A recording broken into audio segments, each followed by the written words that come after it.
नमस्कार, आप सभी दर्शकों का बहुत बहुत स्वागत करती हूं। आप देख रहे हैं स्ट्रेट टॉक। मैं हूं नेहा शुक्ला। बहुत बहुत स्वागत और आइए शुरू करते हैं आज की बात स्ट्रेट टॉक। तो भारत की इकोनॉमी क्या डेड इकोनॉमी है? Big economy, poor people. Rahul Gandhi भी ट्रंप की भाषा बोल रहे हैं। उन्हें एंटी नेशनल बताया जा रहा है बीजेपी के सांसदों की तरफ से, नेताओं की तरफ से, सरकार के चेहरों की तरफ से। कुछ सवाल हैं जो कि इंडिया की इस कथित डेड इकोनॉमी से संबंधित है और भारत और अमेरिका के संबंध के भविष्य से भी संबंधित है, साउथ एशिया के बिजनेस से भी संबंधित है। आइए एक नज़र डालिए अपने टीवी स्क्रीन पर कि ये big economy, poor people equal to dead economy है क्या, इसको समझने की कोशिश करेंगे। दक्षिण एशिया के सबसे प्रिय मित्र पर सबसे अधिक टैरिफ लगा दिया है और जिससे चीन का एक बहुत बड़ा विकल्प माना जा रहा था, उस भारत पर 25%, जबकि पाकिस्तान पर, जो कि 9/11 के आतंकी हमले का जो वहाँ पर साजिश करता था, पाकिस्तान में जिसे मार गिराया गया था, उस पाकिस्तान पर 19% की मेहरबानी और उससे पहले भी तेल के भंडार को विकसित करने को लेकर जो अमेरिका और पाकिस्तान के बीच करार हुआ। बांग्लादेश देख लीजिए, 20% पहले जो था इन पर 35% का टैरिफ का ऐलान हुआ था, इनको एक बड़ी रियायत दे दी गई। श्रीलंका 20% टैरिफ का ऐलान हुआ है। भारत की इकोनॉमी को डेड बताने लगे हैं। शुरुआत ट्रंप ने की, उसके बाद से ट्रंप प्रशासन के सभी प्रमुख चेहरे, स्कॉट बेसेंट हो, मार्को रूबियो हो, वो भी जो है नाराज़गी जताने लगे हैं भारत और अमेरिका के बीच जो ट्रेड डील बातचीत हो रही है उसे लेकर। चौथी बड़ी आर्थिक ताकत है भारत। विकास मॉडल पर क्या ये सवाल है जिस तरीके से यहाँ पर इनइक्वालिटी बनी हुई है। आप एक देखिए, जो एक टैली हम दिखा रहे हैं कि यूनाइटेड स्टेट्स है, इसकी जो इकॉनमी है वो कितनी बड़ी है। ये 30.51 ट्रिलियन US डॉलर की ये इकॉनमी है। पहले नंबर पर, दूसरे नंबर पर आ जाइए चाइना है, ये 19.23 ट्रिलियन डॉलर की है। और फिर आ जाता है जर्मनी जो कि 4.74 ट्रिलियन की इकॉनमी है। और फिर नंबर आता है चौथा इंडिया का 4.19 ट्रिलियन का।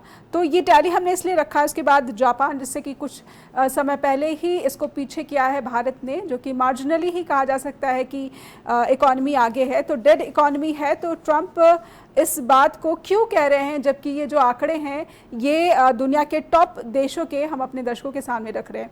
बात ये भी हो रही है कि भारत के लिए ये आपदा भी है और अवसर भी, क्योंकि जो सरकार के समर्थक क्रिटिक हैं या फिर जो नेता हैं, सांसद हैं, मंत्री हैं, वो कह रहे हैं कि ये जो है हमारी इकॉनमी को कहीं से जो है बड़ा झटका नहीं है। लेकिन एक सवाल तो है कि अमेरिका और भारत के संबंध, अब इसका भविष्य क्या होने जा रहा है। रूस, इंडिया, चीन, इनका एक त्रिकोणीय फोरम है RIC, अब इसको एक विकल्प बताया जाने लगा है।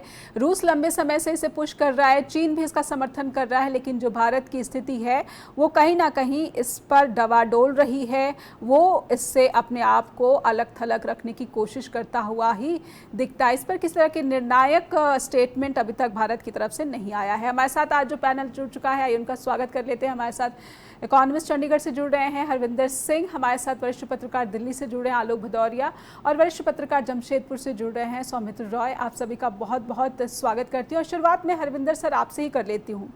Indian economy is dead economy, जब ट्रंप ये कहते हैं और जब राहुल गांधी ये कहते हैं, तो ट्रंप का तो समझ में आता है कि ट्रंप की शायद मनमानी नहीं मानी जा रही है।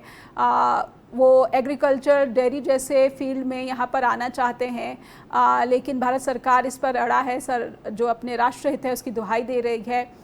लेकिन राहुल गांधी बताते हैं, तो फिर ये क्या है, ये डेड इकोनॉमी कैसे है या कैसे नहीं है? जी नेहा जी, ये मसला जो अनम्यूट कर ले सर, अनम्यूट कर ले।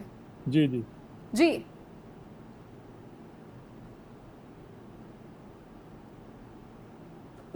मुझे लगता है आपकी आवाज हम तक नहीं पहुंच रही सर। जी अभी आ रही है? जी जी जी बताएं। हाँ, तो ये जो मसला है आपने जो उठाया है ये बहुत संजीदा मसला है।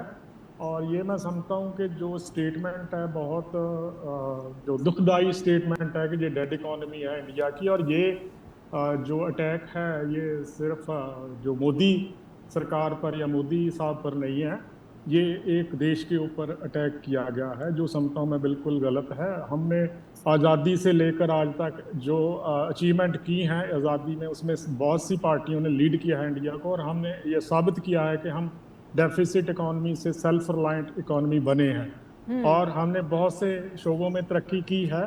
तो पहले तो ये बिल्कुल गलत बात है, और मैं इनमें ये कहता हूँ कि जो उनका जो स्टेटमेंट है ये बौखलाहट वाला स्टेटमेंट है। कोई एक जो जो संजीदा लीडर है वो उनका स्टेटमेंट ऐसे नहीं लगता। जी। और ये मैं मानता हूं कि जो ट्रम्प साहब की जो अब तक की जो पॉलिसीज रही हैं और अनाउंसमेंट रही हैं, उनमें से उनकी जो झलक आती है जी। वो गैर संजीदा लीडर वाली झलक आती है। वो एक हाइपर लीडर की तरह बिहेव करते हैं, बैलेंस लीडर की तरह बिहेव नहीं करते। वो एक दफा मुझे ये भी लग रहा है कि 25% टैरिफ जो आज लगाया है, ये हो सकता 2-4 दिन में रोल बैक करके हाफ पे आ जाए। तो ये इनका एक स्ट्रेटजी भी है, डिफेम करने की, डराने की, धमकाने की, और उसके बाद बार्गेनिंग करने की। तो ये कोई बहुत अच्छी पॉलिसी नहीं है। मैं ये समझता हूं कि इसको डेड इकोनॉमी कहने की बजाय इसको ये आप कह सकते हो कि हमारा जो ट्रेड है उसमें जो जो हमारी बैलेंसिंग है उसमें हम कुछ चीजें बदलाव करना चाहते हैं, नेगोशिएशन करके भी कर सकते हैं, और ऐसी स्टेटमेंट देना बिल्कुल गलत बात है। हरविंदर सर, लेकिन सिर्फ ट्रम्प नहीं, अब तो जो उनके ट्रेजरी मिनिस्टर हैं, सेक्रेटरी हैं स्कॉट बेसेंट, उन्होंने भी कहा है कि India is not any more global actor. तो क्या ये सरकार का ही जो है पक्ष है बना हुआ है, जो कह रहा है कि भारत में जो ज़्यादा जो है बिजनेस जो है इसकी संभावनाएं नहीं हैं? नहीं, मैं ये मानता हूं कि भारत में बहुत सी संभावनाएं मौजूद हैं। हम जो है सिर्फ अमेरिका के साथ ही ट्रेड नहीं कर रहे, हम वर्ल्ड में बहुत से कंट्रीज के साथ ये साबित कर रहे हैं कि हम एक्सपोर्ट भी इंपोर्ट भी बहुत बड़े लेवल पे कर रहे हैं। और इसमें जो फंडामेंटल पॉइंट ये है कि ये जो मुझे लग रहा है कि ये एक स्ट्रेटजी है इनकी। ये टैरिफ जो है बेसिकली ये अमेरिका की जो टैरिफ है ये बेसिकली अमेरिका का टेररिज्म है एक किस्म का।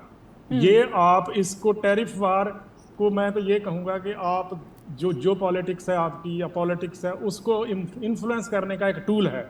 बिल्कुल। तो ये जियो पॉलिटिक्स के साथ साथ जो है मेक अमेरिका ग्रेट अगेन की पॉलिटिक्स का भी एक टूल बनता हुआ दिख रहा है। आलोक सर, मैं आपसे समझना चाहती हूँ, ट्रंप का ये ऐलान और उसके बाद भारत सरकार का पक्ष, भारत के विदेश मंत्रालय ने भी बयान दिया है, कह रहे हैं कि बातचीत हो रही है और बहुत ही एक सधा हुआ संतुलित सा स्टेटमेंट दिया है। किसी तरह की जो है स्ट्रांग रिएक्शन नहीं है गवर्नमेंट की तरफ से। बार बार ट्रंप के जो चेहरे हैं वो बार बार कह रहे हैं कि India is not a great global actor. Trump कह रहे हैं डेड इकॉनमी है। मार्को रूबियो कह रहे हैं कि नाराज़ चल रहा है ट्रंप प्रशासन, भारत की बातचीत से बहुत ज़्यादा निराशा है। एक छोटे से ब्रेक का इशारा हो गया। आलोक सर, मैं चाहती हूँ कि इस गंभीर सवाल पर पूरी बात अपने दर्शकों तक पहुँचाई जाए। सीधे चलते आलोक भदौरिया जी के पास। आलोक सर, भारत सरकार का जो पक्ष है अभी भी नेगोशिएशन की टेबल पर भारत और अमेरिका ये दोहराया जा रहा है, और जिस तरीके के कठोर शब्दों का इस्तेमाल ट्रंप प्रशासन की तरफ से हो रहा है कि हम तो नाराज़ हो गए हैं, और क्योंकि भारत जो है रूस को फ़ायदा पहुंचा रहा है यूक्रेन के युद्ध में, लगातार रूस की इकॉनमी को जो स्थिर बनाए हुए है, भारत की तेल की खरीदारी। आलोक सर, इसे कैसे देख रहे हैं, इंडियन अप्रोच? देखिए, अमेरिकन बड़े टफ नेगोशिएटर माने जाते हैं और वो ये साबित भी कर रहे हैं, फिर दोबारा भी ये चीज को साबित कर रहे हैं जी। अब सवाल ये है कि ट्रंप क्यों ऐसा कर रहे हैं। ट्रंप को सीधा उद्देश्य ये है कि आप अपना टैरिफ कम करिए, ये तमाम जगह अब जीरो टैरिफ करिए। भारत का जो ट्रेंड रहा है बेहद लचीला रहा है। इतना लचीला को आप एक तरीके से अगर हम ये कहें कि जी, मुझे लगता है आलोक सर की आवाज़, पहली बार जब उन्होंने गोलिंग करनी चालू करी तो तब से हम एकदम चुप बैठे हैं, हम बिल्कुल शांत बैठे हैं। आप वहीं देखिए, उसी के बरक्स आप चीन को देखिए, चीन ने क्या स्टेटमेंट दिया कि अगर वो ट्रेड वार के लिए भी अगर तैयार है तो अमेरिका चाइना भी तैयार है। जी, आप कुछ भी तो नहीं कर रहे हैं, नेगोशिएट क्या कर रहे हैं ये। मैं थोड़ा सा पीछे लौट कर जाना चाहूंगा। मैं जाना चाहूंगा जो जीएसपी जब थी $5.3 बिलियन की, जब जीएसपी थी, जनरल सिस्टम ऑफ प्रेफरेंस, जिसमें ट्रंप साहब के पहले टर्नर में हमको बाहर कर दिया गया था। उसके बाद हमने किया क्या? उसके बाद हमने हाउडी मोदी कर लिया, हमने उसमें नमस्ते ट्रम्प कर लिया, सब कुछ तो हमने कर लिया। तो क्या जीएसटी बहाल हुआ? नहीं। उसके बाद जो बाइडेन साहब का कार्यकाल भी 4 साल का बीत गया, क्या बहाल हुआ? नहीं। तो ऐसी स्थिति में ये करना कि हम कैसे बात कर रहे हैं, ये बहुत ज्यादा महत्वपूर्ण है। और अब हम केवल एक काम कर रहे हैं कि हम या तो चुप बैठ जाते हैं या फिर हम समझौते से बाहर हो जाते हैं। आप याद करिए, इससे पहले जब आरसीईपी की बात कर रही थी, बात चल रही थी, जब रीजनल कम्प्रिहेंसिव इकोनॉमिक प्रोग्राम की आसियान देशों के साथ में, जी जी। तो हम आखिरी वक्त पे हम बाहर हो गए। हमने क्या प्ली ली? हमने यही प्ली ली कि हमको अपने किसानों का और अपने उद्यमियों का सबका ख्याल रखना है, और हमारे में चीन या उससे प्रोडक्ट, ऑस्ट्रेलिया के प्रोडक्ट, दूध के प्रोडक्ट हमारे चीन के बाजारों पे ना छा जाए, इससे बचने के लिए हम लोग उससे बाहर हो गए। ठीक है, आप बच गए। लेकिन दुनिया तो से तो आपको एक फ्री ट्रेड एग्रीमेंट तो करना ही चाहिए था ना। एक नया जो एक ट्रेड ऑर्डर बन रहा था, आप उस ट्रेड ऑर्डर को आप समझने में नाकाम रहे। पहली बात तो ये। और दूसरी बात को घटनाक्रम भी जोड़ना चाहिए हमें। आप केवल रेसिप्रोकल टैरिफ की बात कर रहे हैं, मैं तो कह रहा हूँ कि पाकिस्तान तो पहले से चाहता है, आपका जो टॉपिक है वो पाकिस्तान तो पहले से चाहता रहा। अब आप बात करके आते हैं, ऑपरेशन सिंदूर की बात करके आते हैं, तुरंत $1 बिलियन उनको मिल जाता है पाकिस्तान को, और वो लगातार मिलता चला जाता है। तो ऐसी स्थिति में अगर आप ये कहना कि अमेरिका हमारे खिलाफ कोई जुल्म कर रहा है, तो जुल्म कुछ नहीं कर रहा। आप नेगोशिएट कर पा रहे हैं या नहीं कर पा रहे हैं? आपका 26% था, आप 26% से 1% कब में आए? 25%। इन्होंने ब्रिक्स को लेते हुए पहले भी कह दिया था कि ये ब्रिक्स के माना जा रहा था कि ब्रिक्स डॉलर की बादशाहत को चुनौती देगा, तो उसको लेते हुए पहले भी ट्रम्प साहब हड़का चुके थे। ये अलग बात है कि वो G7 में नहीं जा पाए, लौट गए, लेकिन उससे पहले जब ब्रिक्स की मीटिंग हो रही थी तब भी उनके इस तरीके के बयान आए थे कि हम ब्रिक्स को चुनौती नहीं देने देंगे। आप केवल इसकी बात कर रहे हैं रेसिप्रोकल ये टैरिफ की। उससे पहले देखिए, उन्होंने ब्रिक्स देशों पर 10% की तो घोषणा पहले ही कर दी थी, तो यानी 25 और 10 35% तो हो चुकी। अब एक हो गया कि आप रूस से अगर आप वो तेल या डिफेंस का इक्विपमेंट लेंगे तो वो पेनल्टी उस पर लगाई जाएगी। वो कितनी होगी? आपने बिल्कुल सही कहा कि वो ट्रेजरी मिनिस्टर हैं, जो मिनिस्टर है, उन्होंने, स्कॉट बेसेंट ने तो साफ साफ कहा कि ये पेनल्टी तो 100% तक जा सकती है। अब सवाल ये है कि अब हम इसको दूसरे अर्थों में देखना चालू करते हैं। आपने तेल मंगाया, बिल्कुल मंगाया। सस्ता मंगाया, बिल्कुल मंगाया। भारत के किस नागरिक के लिए आपने तेल सस्ता किया? क्या ₹1 सस्ता किया? नहीं किया। आपने पीछे से एक्साइज ड्यूटी बढ़ा दी।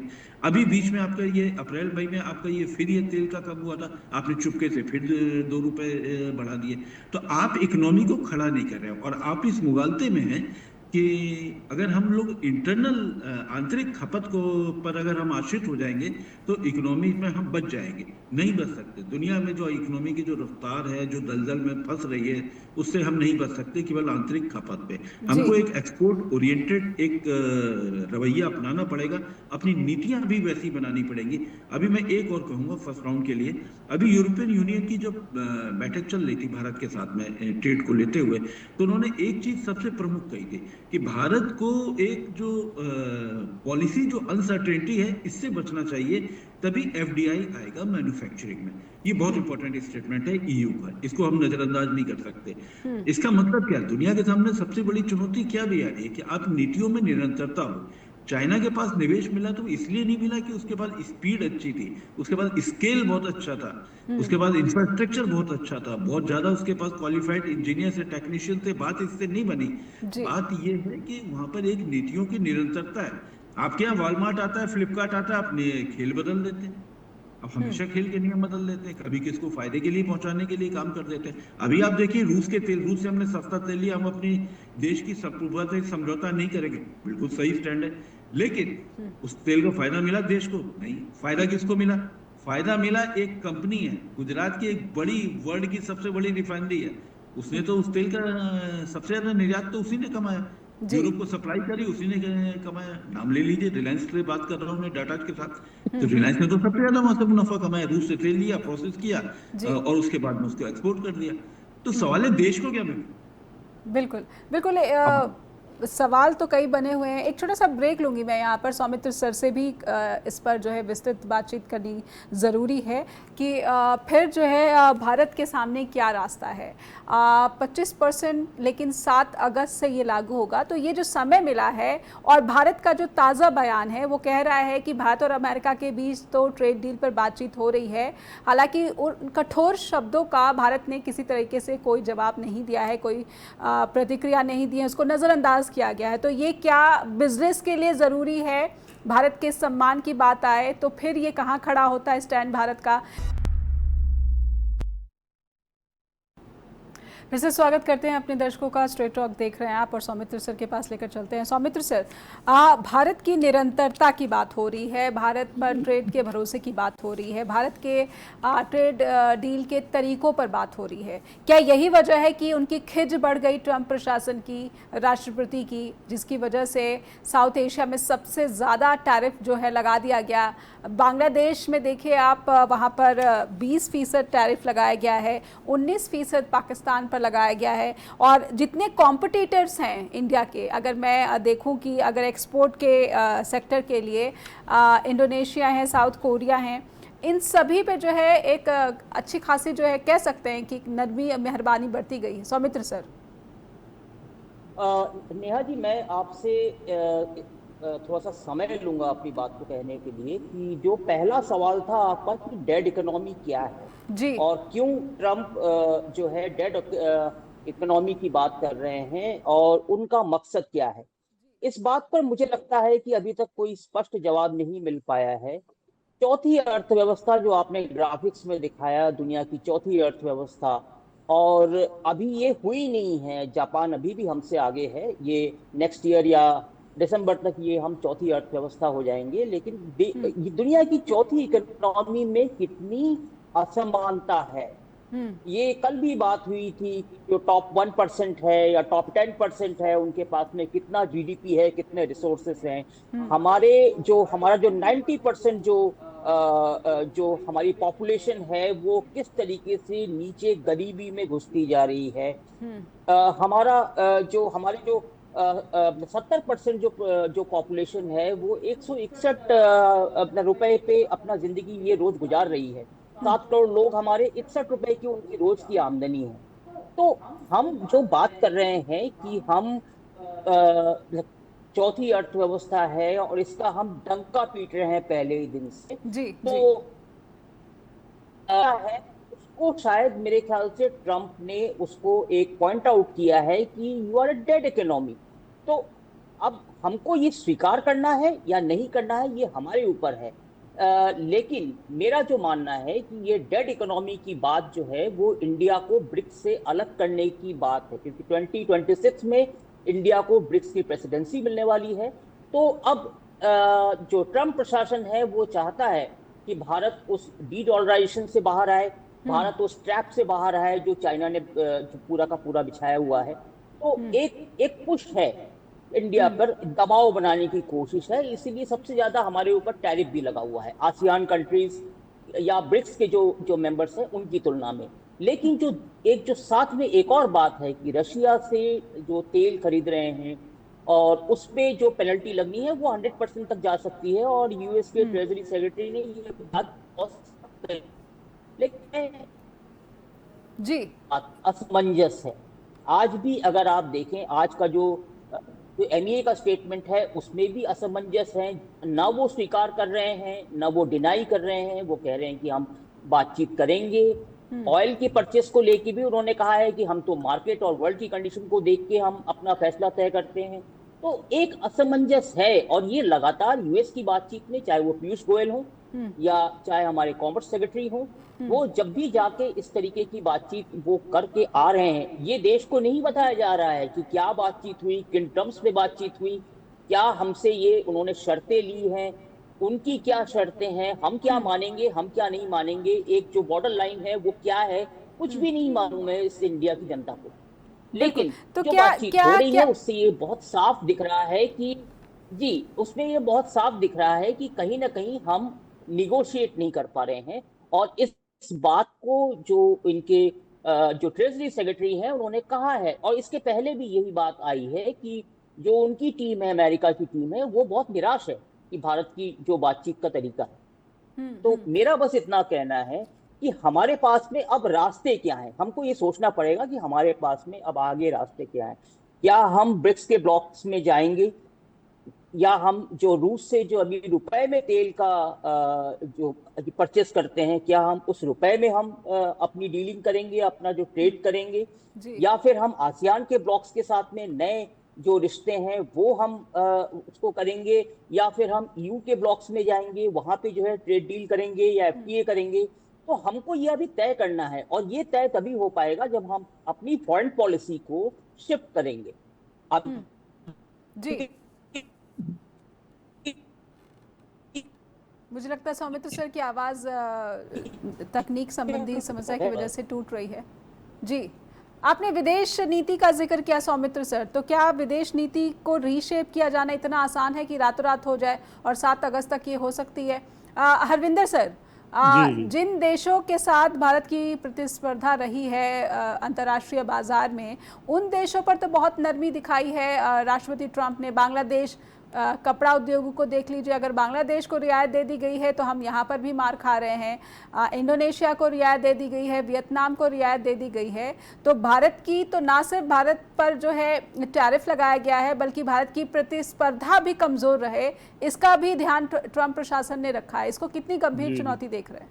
नेहा जी, मैं ये समझता हूँ कि बेसिकली ये जो मसला है ये वन टाइम इशू नहीं है, ये बार बार आता रहेगा। तो हमें इसके बारे में सस्टेनेबल पॉलिसी कुछ सोचना पड़ेगा कैसे करें, क्योंकि इस समय जितनी फंडामेंटली ये है कि हम डिपेंडेंसी जितनी कम करेंगे उतनी बेहतर है। अपनी डोमेस्टिक इकोनॉमी को सस्टेनेबल, रिलायबल और सेल्फ रिलायंट जितना करेंगे उतनी हमारी डिपेंडेंसी और सिक्योरिटी ज़्यादा बढ़ती रहेगी इकोनॉमिक एंगल से। इस समय जो हालात बन रहा है, अगर 25% ये टैरिफ लागू हो जाता है तो जो भी चीज़ें हम इंडिया से अमेरिका में एक्सपोर्ट करेंगे, तो अगर वो 100 रुपए की चीज़ है तो 125 की हो जाएगी। नेचुरली इसका असर जो है नेगेटिव जाएगा। और इस समय जो बेसिक सेक्टर जो इफेक्ट होने वाले हैं, सबसे ज़्यादा टेक्सटाइल इंडस्ट्री जो है वो इफेक्ट होगी। हम $15 बिलियन जो है उसका एक्सपोर्ट जो हमारा कर रहे हैं। फर्मा में $12 बिलियन का है, गोल्ड और जेम में $9 बिलियन का है, ऑटो मोबाइल्स में है, एग्रीकल्चर में है। तो ये चीज़ें जो है हमारी, इसके ऊपर पॉलिसी सोचना पड़ेगा कि इससे सेफ कैसे हुआ जाए। फंडामेंटली जो पॉइंट ये बनता है इसमें कि जो हमारी इकोनॉमी है उसके अंदर इंटरनल पोटेंशियलिटीज़ को बिल्ड कैसे करें। अगर टेक्सटाइल अभी इफेक्ट होता है तो हमें किस तरह की पॉलिसी चाहिए कि हमारा टेक्सटाइल को सपोर्ट अंदर से कैसे किया जाए ताकि वो सस्टेन कर सके। और इसमें जो हमारा जो फार्मिंग कम्युनिटी है, फार्मर जो है, उसके ऊपर भी हमारा जो राइस हम एक्सपोर्ट करते हैं, हम हनी एक्सपोर्ट करते हैं, उसके ऊपर भी आंच आने वाली है जो हमारा रूरल सेक्टर है। तो उसके लिए भी हमें सोचना होगा कि फार्मिंग कम्युनिटी को या फार्मिंग को कैसे सपोर्ट किया जाए ताकि आप देखो, एक एग्जांपल देता हूं मैं आपको कि हमने अपनी इंटरनल पॉलिसीज भी ऐसी नहीं बनाई हुई कि जैसे एक एग्जांपल मैं आपको ये दे रहा हूं कि हम वेजिटेबल जो ऑयल है वो बाहर से हम एक्सपोर्ट करते हैं, और उसकी जो कीमत है हम जितना एक्सपोर्ट कर रहे हैं इस समय वो है 12.38 बिलियन डॉलर। तो जबकि हमारे पास इसकी इंटरनल कंजम्पशन को मीट करने के लिए हमारे पास बहुत पोटेंशियल है। इंटरनल फार्मिंग में हम इसको पैदा कर सकते हैं bye shifting the cropping pattern. उसका पंजाब और हरियाणा में बहुत स्कोप है। तो इस तरह की पॉलिसीज हमें अडॉप्ट करनी पड़ेंगी कि हम बाहर से जो इम्पोर्ट है कम करें और एक्सपोर्ट जो है वो बढ़ाएं। दूसरा, हमें ये लग रहा है कि जो कंट्रीज हैं, जैसे सिर्फ अमेरिका के ऊपर डिपेंडेंसी कम करके हम गल्फ कंट्री हैं, हमारा यूरोपियन यूनियन के साथ जैसे कुछ बढ़ाएं, चाइना के साथ हमारा स्कोप है जहां पोटेंशियल ज़्यादा है। तो ये इस तरह की पॉलिसीज अडॉप्ट करने की ज़रूरत है हमें कि सिर्फ एक कंट्री की डिपेंडेंसी कम की जाए, और ये चलती रहेगी, आगे भी चलती रहेगी। हमें इन चीज़ों को सोचना पड़ेगा कि इससे कैसे सेफ्टी हमने रखनी है अपनी। पर मेरा ये 11 मानना है। सालों की जो कंसिस्टेंसी रही है कि कुछ भी ट्रांसपेरेंट नहीं है, और जीएसटी, नोटबंदी, उसके बाद कोविड महामारी, इस सब ने जो एमएसएमईज और छोटे जो व्यापारी हैं उनको जिस तरीके से चोट पहुंचाई है, उस कंसिस्टेंसी को क्या अब ब्रेक किया जा सकेगा रातों रात? इसमें भी अच्छा खासा वक्त हो लगेगा, और वो जो वक्त होगा उसमें भारत की जो ग्रोथ रेट है उसको एक तेज झटका, इससे कोई इनकार नहीं कर सकता कि ये लगना तय है। और सीधे चलते हैं आलोक जी के पास। आलोक सर, ये जो समय है भारत के लिए काफ़ी क्रिटिकल है, और ये समय जो है भारत को एक बड़ा नुकसान पहुंचाएगा, इस पर आपकी टिप्पणी? और अगर भारत का जो अप्रोच है अगर इस वक्त भी इतना सुरक्षित डिफेंसिव दिखता है, तो फिर यही जो चुनौती है, जो नुकसान है, वो और बड़ा भी हो सकता है। आलोक सर।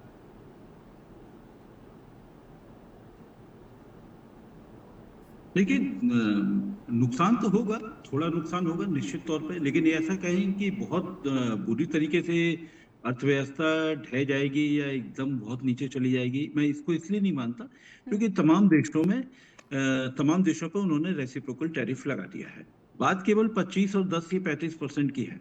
आप ये मान करके चलिए उनके 5 दौर हो चुके हैं। अब अगस्त में अमेरिकी वार्ताकार भारत भी आ रहे हैं, यहाँ भी उसका वोट हो, तो ये एक कुल मिलाकर उसको भारत को अपनी शर्तों के लिए तैयार करवाना है। ये उसके लिए एक दबाव है। और जहां तक ये है, लेकिन तब भी मेरा मानना ये है कि भारत को अभी भले 25% से थोड़ी बहुत राहत मिल जाए, लेकिन वो यूरोपियन यूनियन के समकक्ष 15% वाली नहीं होने वाली, या ब्रिटेन के तरीके से रेसिप्रोकल ट्रैफिक कम नहीं होने वाला। तो यानी हमारे पास जो निष्कर्ष है, जो मतलब जो दीवार पर जो इबारत जो दिखाई दे रही है इस समय, वो लग रहा है कि भारत को 15 से 25% के टैरिफ के बीच में ही कहीं झूलना पड़ेगा, कहीं बीच में ही समझौता होगा। अब सवाल है कि केवल अमेरिका ही सब कुछ नहीं तय कर रहा है, क्योंकि अमेरिका ठीक है दुनिया का दरोगा है, लेकिन तमाम देशों पर उसने टैरिफ लगा रखे हैं, अच्छे खासे टैरिफ लगा चुके हैं। अब इसमें करना क्या हुआ? करना ये है कि इसको जो जो मैंने पिछली बार भी कहा था कि जो फ्री ट्रेड एग्रीमेंट है, मुक्त जो व्यापार समझौता है, इसको अलग अलग देशों के साथ में बहुत तेजी के साथ में करना पड़ेगा। और जैसा कि मैंने शुरू में कहा था कि अमेरिकी अच्छे नेगोशिएटर हैं, लेकिन भारत का जो नेगोशिएटर जो टीम है, जो वार्ताकारों की जो टीम है, ये नहीं समझ में आ रही। ये ना कुछ बता रही है, ना कुछ अपनी बात मनवा पा रही है, कभी कुछ नहीं मनवा पा रही। मैंने तो जीएसपी से मामला शुरू किया। आप कहीं भी देखिए, किसी भी दौर में जाइए, आप सोचिए आप पूरी दुनिया में आप क्या छवि बना रहे हैं। एक पता चला कि एक शपथ ग्रहण में आपको बुलाया नहीं जा रहा, ये छवि है। आपका नेता वहां चला गया है, और छवि क्या है? आपके गलवान में हम बात नहीं करेंगे। भाई नहीं करोगे ठीक है, तो भैया हमारे वो जयशंकर साहब क्यों चले गए 5 साल के बाद में? क्या ऐसा बदलाव हो गया? इससे पहले रेसिप्रोकल टैरिफ से पहले आप याद करिए कि भारत में वो सोलर पैनल को लेकर बहुत सारी बातें हो रही थी। तो उसमें कुछ एक ग्रुप है, भारत के जो बड़े कॉर्पोरेट्स हैं, वो सोलर पैनल में बड़े पैमाने पे आ रहे हैं। तो उनके सामने सबसे बड़ा संकट क्या है? उनके सामने इंजीनियर्स नहीं है। तो इंजीनियर्स के लिए क्या किया भारत सरकार ने? सबसे पहले पता चला पोर्टल खोल दिया। क्यों खोल दिया भाई पोर्टल? आपने चलो पोर्टल खोल दिया, मान लिया आज की तारीख में आपने 2025 में पोर्टल खोल दिया, कोई बात नहीं, लेकिन आपकी तो जो सोलर पॉलिसी तो 3 साल पुरानी है ना। उस 3 साल के लिए आपने इस क्षेत्र के दिग्गज तैयार करने के लिए, इस क्षेत्र के इंजीनियर्स तैयार करने के लिए आपने क्या कदम उठाए? यही बात है। मैं अभी आपके पैनलिस्ट की बात से भी सहमत हूं कि आपको कदम तो उठाने पड़ेंगे। ये कहना कि सब कुछ आप अमेरिका के ऊपर थोप दे कि भाई हमारी तो बहुत बल्ले बल्ले हो जाएगी। अरे भैया, कितनी बल्ले बल्ले अमेरिका के साथ में हो गई थी अब जब ये रेसिप्रोकल टैरिफ नहीं था। आप क्या 100 बिलियन एक्सपोर्ट कर रहे थे? नहीं कर रहे थे। 150 बिलियन कर रहे थे? नहीं कर रहे थे, तब तो टैरिफ नहीं था। तो यानी हमारा जो मुख्य मामला ये है, एक तो ये प्रोटेक्शनरिज्म का जो संरक्षणवाद है, जो उद्यमों को, उद्योगपतियों को जो देने वाला, ये बंद करना पड़ेगा, पहला। और दूसरा, इनको उसकी क्वालिटी, आपको जो भी प्रोडक्ट आप एक्सपोर्ट कर रहे हैं उसकी एक क्वालिटी पे आपको जोर देना पड़ेगा, और वो दुनिया के बाजार में प्रतिस्पर्धा में टिक सके। जैसा पिछले दौर में भी आपने हेडलाइन बताई थी, प्रतिस्पर्धा के दौर में टिक सके, उसके लिए प्राइसिंग को भी करना पड़ेगा। प्राइसिंग तभी कम होती है जब प्रोडक्शन आपका बड़े स्तर पर हो। चुनौतियां बहुत है, लेकिन ये है कि ट्रंप के ऊपर सब कुछ ठीक है, फोड़ देने से काम नहीं चलने वाला। आपको भी कदम उठाने पड़ेंगे, बिना उसके काम नहीं चलने वाला। बिल्कुल। सौमित्र सर, पाकिस्तान पर खास मेहरबानी, विदेश नीति भी बदलते देख रहे हैं हम अमेरिकी ट्रंप प्रशासन की, और एक बात ये होने लगी है कि क्यों ना जो रूस, इंडिया और चाइना का जो एक फोरम है, त्रिकोणीय फोरम, इसको ही जो है ज़्यादा फोकस किया जाए, इसको पुश किया जाए। लेकिन बात आ जाती है कि चीन के साथ तो भारत का जो डेफिसिट ट्रेड चल रहा है, अमेरिका के भरोसे इसको बैलेंस करते आ रहा था भारत, तो भारत के सामने तो अब चीन के साथ डेफिसिट वाला ट्रेड भी खड़ा है, पाकिस्तान पर मेहरबानी भी है, और रूस यूक्रेन युद्ध में फंसा हुआ है। तो ये जो परिस्थितियां हैं, भारत की डिप्लोमेसी, भारत की फॉरेन पॉलिसी, भारत की डिफेंस पॉलिसी, इन सबको क्या फिर से एक रीस्ट्रक्चर करने की जो है एक बड़ी ज़रूरत का समय बता रही है? देखिए नेहा जी, फॉरेन पॉलिसी को आप ऐसे समझ सकते हैं कि हम अपने पड़ोसी के सुख दुख में कितने खड़े हैं। ये व्यापार नीति, अगर वही पड़ोसी अगर हमारी दुकान में आता है तो हम उसको एज ए कंज्यूमर हम ट्रीट करेंगे, हम उससे कोई दुश्मनी नहीं करेंगे कि वो हमारा विरोधी है। तो ये दो अलग अलग बातें हैं कि आपकी फॉरेन पॉलिसी और आपकी जो व्यापार नीति है। फॉरेन पॉलिसी हमारी ये रही है कि हम आज न तो हम आसियान के साथ खड़े हैं, ना तो हम ब्रिक्स के साथ में खड़े हैं, ना हम एफसीओ के साथ में खड़े हुए हैं, तो हम किसके साथ खड़े हैं? अगर हम इजराइल का मुद्दा खड़े हैं, पूरी दुनिया के में इजराइल के खिलाफ जी, अब हम इजराइल के साथ, यूक्रेन करें तो यूक्रेन और रूस के साथ। सौमित्र सर, आपकी आवाज टूट रही है बार बार। बना के रखना है तो हम अभी जी, सौमित्र सर, आपकी आवाज टूट रही है, मुझे लगता है नेटवर्क संबंधी। जी, नेटवर्क संबंधी आप अपनी बात अगर पूरी कर पाए। जी, मुझे लगता है कि दिक्कत आ रही है, हम अभी भी असमंजस के। जी हरविंदर जी, खैर ये डिफेंस पॉलिसी हो या फिर फॉरेन पॉलिसी हो, एक शिफ्ट की बात हो रही है, लेकिन ये इतना आसान नहीं है। एक खबर ये भी है कि F-35 जो यूएस चाहता था कि भारत इसका खरीदार हो, इससे इनकार कर दिया गया। तो कहीं ना कहीं ऐसा लग रहा है कि भारत सरकार रीढ़ की हड्डी तो दिखा रही है, लेकिन कहीं ना कहीं उसे अमेरिकी बाज़ार की ज़रूरत भी है। इसीलिए अभी भी ट्रांसपेरेंसी की जो उम्मीद इंडियन पब्लिक कर रही है वो तो नहीं आने वाली। हरविंदर जी जी जी, जी। देखो नेहा जी, मैं ये समझता हूँ कि ये जो हमें सीखने की बात है, इन बड़े कंट्रीज के कुछ चीज़ें सीखनी भी चाहिए। ये चाइना और America, they are enemy on many front but they are friends on few fronts. तो वो इशू बेस्ड उनकी जो है चॉइस होती है कि कहाँ वो मित्र होते हैं, कहाँ वो दुश्मन होते हैं, या ना कोई पक्का दुश्मन है इस मामले में, ना पक्का मित्र है जी। तो लेकिन हमारे जो सिस्टम है उसमें हम इस तरह नहीं चल रहे। जो स्पेशली जैसे हम पाकिस्तान के साथ भी हमारा जो इशू है, वो ये इशू भी जो है, मैं समझता हूँ कि ये जो अभी इतना टैरिफ का जो आया है, हमारा डिस्क्रिमिनेटरी जो पॉलिसी हमारे अगेंस्ट आई है, उसमें कहीं ना कहीं जो हमारी बॉर्डर स्ट्रेस रहे हैं, जो सिंदूर उसके बाद हुआ है, जो वार लाइक सिचुएशन बनी है, उसके बाद जो ट्रम्प ने क्लेम किया है अपना क्रेडिट, और हमने क्रेडिट उसको खुलेआम देने से थोड़ा हिचकिचाए हैं हमारी अथॉरिटीज, तो वो उसका जो नोबेल प्राइज का भी एक एस्पिरेशन हर्ट हुआ है। तो ये सारी चीजें जुड़ी हुई हैं आपस में कहीं ना कहीं। हमें एक किस हिसाब से मैं समझता हूँ कि वो उन्होंने रिटेलिएशन दिखाया है, पनिश किया है। तो ये हमें जो चीज़ों को हम उनको चांस ना दें, हम अपने बॉर्डर स्ट्रेस को कम कैसे करें, हम अपने जो जैसे पहले इन्होंने कहा है हमारे पैनलिस्ट ने कि हम जो है अलग अलग तरीके से डील करें। हमारी जो इकोनॉमिक पॉलिसी है उससे हम अपनी डिफरेंट तरीके से नेबरिंग कंट्री के साथ डील करें, फॉरेन पॉलिसी से डिफरेंट तरीके से डील करें। तो इशू बेस्ड रखें, हम इशू बेस्ड हमें चाहिए। हमें बॉर्डर स्ट्रेस करेंगे तो उससे चाइना के साथ और दूसरे कंट्रीज के साथ हमारा थोड़ा सा फेवरेबल सिस्टम बन जाएगा। तो हमें जो एक लिस्ट होती है, मोस्ट फेवरेबल नेशन बोलते हैं जिनके साथ ट्रेड करते हैं, तो एक लिस्ट बनी रहती है। वो लिस्ट में जितना, मैं तो समझता हूँ कि पाकिस्तान को भी हम अगर ऐड कर लें इकोनॉमिक एंगल से तो इसमें कोई हर्ज नहीं है। तो ये चीज जो है, इस तरह हमें थोड़ा लिबरल होके सोचना चाहिए। तो कल को हमारी जो आने वाली जनरेशन ये ना सोचें कि देखो इतना 30 किलोमीटर 40 किलोमीटर का फासला है, वहां आपने ट्रेड नहीं किया, आप बॉम्बे कराची से होके लाहौर में ट्रेड कर रहे हो। तो ये हमें इकोनॉमिक एंगल से सोचने की जरूरत है जी। जो आपकी पॉलिटिकल सिचुएशन है वो अलग करके देखें इन चीजों को आप।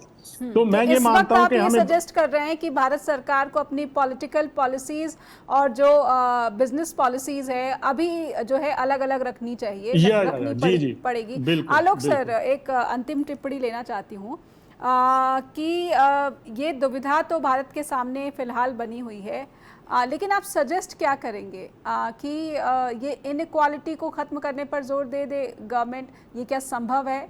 जीएसटी का जो स्ट्रक्चर लगातार और कठोर बनता जा रहा है, ये रातों रात तो जो है इसको नरम बनाया नहीं जाएगा। इसे आप कैसे देखते हैं कि अमेरिका के मार्केट को भी इग्नोर नहीं कर सकता भारत?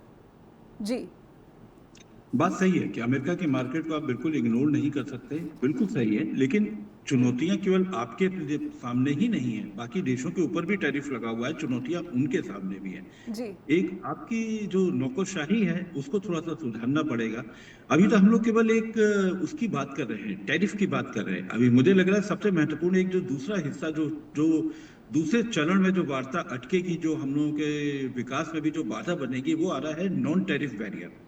नॉन टैरिफ बैरियर हमारे लिए बहुत दिक्कत करने वाला है। अभी आप देखिए, इसको लेते लेते अब चलिए, अभी जैसे ब्रिटेन के साथ में आपका समझो आपने वो कर लिया, ट्रेड डील कर ली, बहुत खूब गाया बजाया गया, लेकिन उसकी डिटेल्स नहीं है, बहुत डिटेल्स नहीं है, बहुत ही हेडलाइन डिटेल्स है पब्लिक डोमेन में। जी, अब आप देखिए ब्रिटेन ये कहता है, ब्रिटेन का कार्बन वाला एक बहुत बड़ा मुद्दा है, यूरोपियन यूनियन का कार्बन वाला बहुत बड़ा मुद्दा है, तो आप कैसे निपटेंगे? आपको तमाम तरीके से करना पड़ेगा। और मेरा मानना है वार्ताकार बदलिए अगर वार्ताकार रिजल्ट नहीं आ रहा है। अगर आपको बड़े समझौते करने हैं और अपने देश में करने हैं तो उन्हीं लोगों के साथ में उन्हीं लोगों को बार बार मेज पर बिठाने का कोई फायदा नहीं है।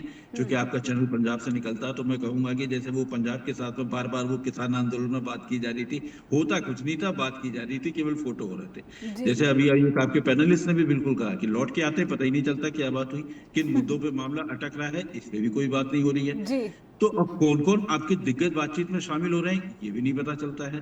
तो जब तक आप ट्रांसपेरेंसी नहीं बरतेंगे तो मुझे नहीं लगता कि मामला आगे बढ़ने वाला है।